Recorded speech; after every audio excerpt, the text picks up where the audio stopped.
Can people bring dogs to any of the more than 1,000 hands-off events that are happening this Saturday, April 5th? First of all, if you need to find the event near you, go to handsoff2025.com. There are hundreds of thousands of people registered to attend events all over the country. So Leah talked about this a little bit in the Indivisible call today, which I'm going to cover in my next video.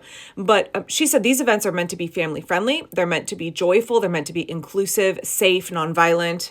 And that absolutely, if the event space you're meeting in allows dogs and your dog can handle a boisterous, jovial crowd of people, there might be folks there with kazoos and tambourines and blowing bubbles.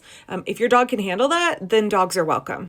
I know Portland is like a very dog-friendly city, but every march I have been to so far in Portland has had lots and lots of dogs there.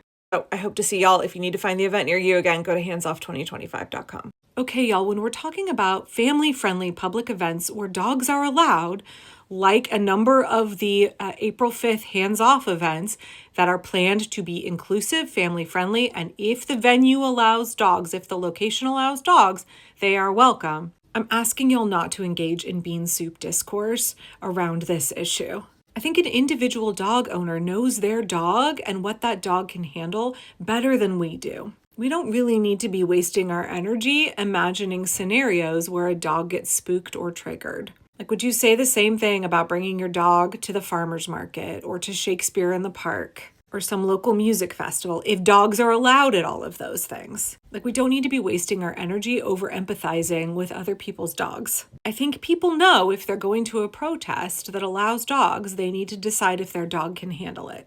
My male standard poodle is 100% anxiety, so he will be staying home.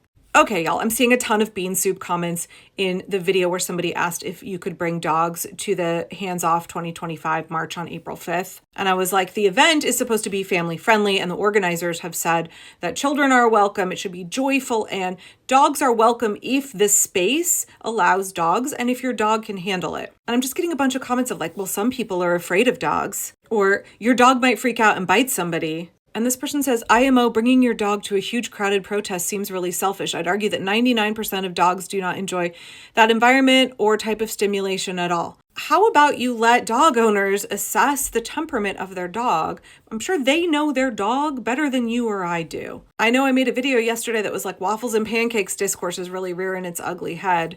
But bean soup discourse also is rearing its ugly head. When I say, if you think your dog can handle a protest and the venue says they allow dogs, then yes, dogs can go. So being like, well, what if my dog can't handle a protest? Then don't bring it. That's like saying, here's a recipe for bean soup, and you say, but I don't like beans.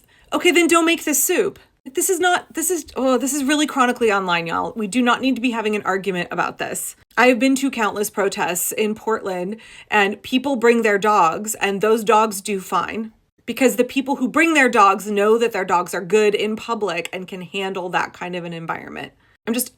I'm begging y'all, please, let's not waste our energy. When someone puts forth a very simple idea, answers a very simple question very clearly, we don't have to waste our energy and our time writing stories, creating scenarios for why there might be exceptions to what someone is saying. There might be special circumstances. Like, we don't need to spend our energy manufacturing caveats and giving 20,000 qualifiers to everything that we're doing right now, or like in general, ever. Yes, some people's dogs are not well suited for crowded public events. That's why I said there's going to be kazoos, there's going to be tambourines, there's going to be joyful, boisterous people. If that's not a good environment for your dog, don't bring them. I don't yo, it's just such a waste of energy to bean soup every single thing. Like, let's not do this.